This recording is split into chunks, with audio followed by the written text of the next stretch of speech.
Na asfaltu existuje jedna pneumatika, která má mezi jezdci skoro až legendární status. Pneumatika, o které se říká, že je jedna z nejlepších. Jenže už se roky nevyrábí.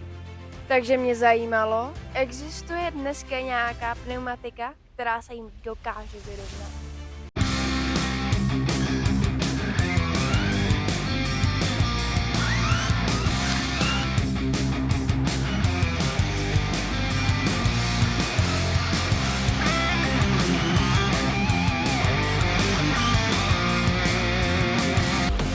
Trať v Malých Svatoňovicích jsme si tentokrát vytvořili úplně sami, přímo pro tento test. Chtěla jsem, aby obsahovala co nejvíce různých situací, ve kterých se ukáže rozdíl mezi jednotlivými pneumatikami. Stejně jako u předchozího testu vám budu ukazovat dva časy. Reálný čas na této trati a přepočet na 3minutovou RZ, který nám mnohem lépe ukáže rozdíly mezi jednotlivými pneumatikami v delším závodu. Na 5. místě skončily pneumatiky Austar. A upřímně, tady mě ten výsledek ani nepřekvapil. Austar jsou v podstatě taková čínská levnější alternativa Pirelli. Na první pohled vypadají doslova totožně. Ale při porovnání jsem si všimla několika rozdílů. Řekněte sami, poznali byste rozdíl? Oproti Pirelli jsou trochu větší, takže dokážou lehce zvednout světlou výšku auta. A to je podle mě určitě jejich výhoda. Hlavně na tratích, že ten povrch není úplně rovný. Co už tak pozitivní nebylo, byl jejich výkon. Pneumatiky mi neposkytly tolik gripu a hlavně při výjezdech ze zatáček měly tendenci se více hrnout ven. Zajímavé je i jejich opotřebení. Neopotřebovávají se úplně klasicky tím, že by se vzorek postupně zakulacoval, ale spíš se začaly tak zvláštně trhat a vytváří se na nich takové žmolky. Výsledkem je poslední místo v dnešním testu. Neznamená to ale, že jsou tyhle pneumatiky nepoužitelné. Pokud hledáte levnější alternativu a oceníte větší rozměr, můžou pro vás dávat smysl. Jen pak nemůžete čekat, že to bude úplná raketa. Pokud by vás zajímalo, kde jednotlivé pneumatiky sehnat, většinu najdete na Tux Racing. Odkaz budete mít v popisku. Na 4. místě skončily Dunlopy. A tady bych hnedka na začátku chtěla říct jednu důležitou věc. Tenhle výsledek není úplně fair ukázka toho, jak dobře tyhle pneumatiky fungují. Dunlopy jsou totiž pneumatiky, které fungují hlavně v chladnějších podmínkách anebo přímo na mokrém asfaltu. Jenže já jsem je testovala v den, kdy teploty šly skoro ke 30 stupňů a asfalt byl teda pořádně rozpálený. Přesto mě překvapili, že dokázali zajet poměrně dobrý čas. Auto s nimi nebylo úplně pomalé a pořád nabízeli slušnou míru gripu. Jen ve chvíli, kdy asfalt začne být opravdu teplý, už začínají ztrácet. Dunlopy je určitě dobrý mít ve své výbavě, kdyby náhodou přišel déšť. Tyhle gumy totiž na mokrou válejí. A teď se dostáváme k hlavnímu souboji dnešního testu. Zbylé 3 pneumatiky mi totiž trochu připomínají jeden jiný známý závod. Legenda, snaživec a zelenáč. 3 auta, 1 šampion. Tak pojďme zjistit, jak tento souboj dopadl. Na 3. místě skončily pneumatiky Pirelli. A myslím si, že tohle je právě ta pneumatika, kterou bych doporučila lidem, kteří s RC Rally začínají. Pirelli jsou taková moje volba na jistotu. Nejsou nejrychlejší pneumatiky dnešního testu, ale jsou předvídatelné a vždycky se na ně můžu spolehnout.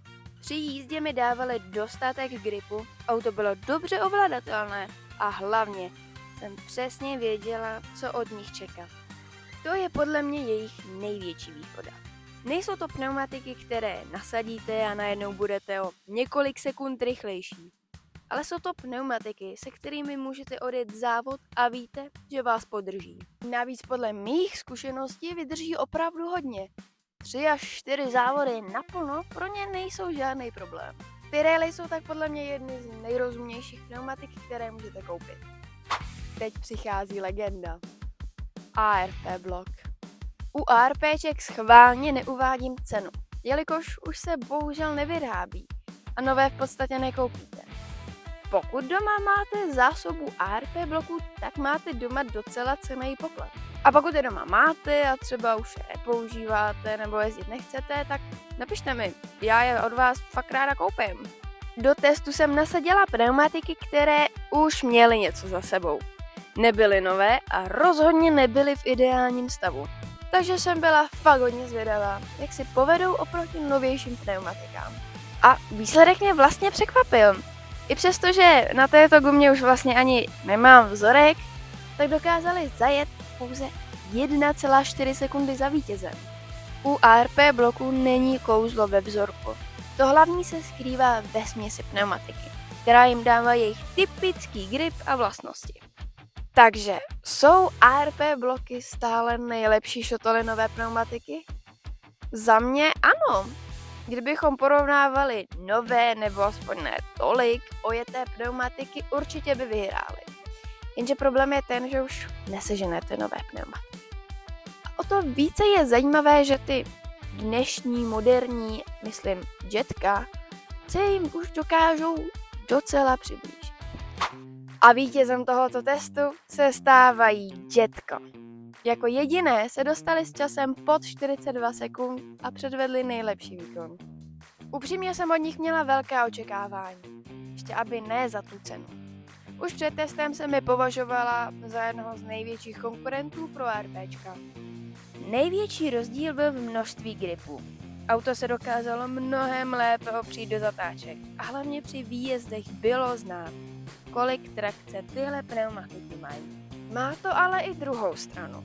Grip je tak velký, že pokud nemáte auto správně nastavené, může se vám například začít zvedat vnější zadní kolo.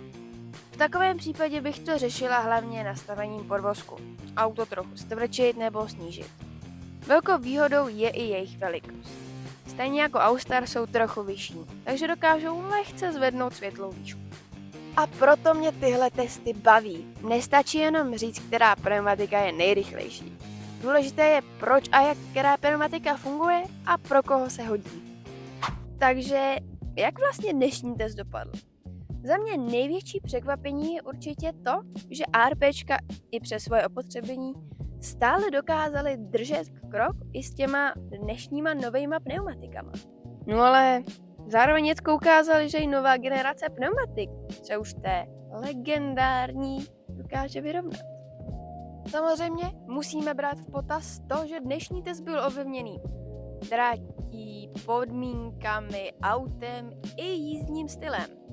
Pneumatika, která vyhrála dnes, automaticky nemusí vyhrát každý závod. V dalším testu se podíváme na blokové pneumatiky.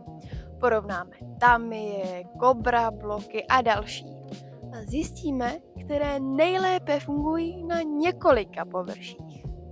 Pokud vás tato série testů baví, budu moc ráda za like a odběr, protože další videa už se připravují. Zatím ahojky!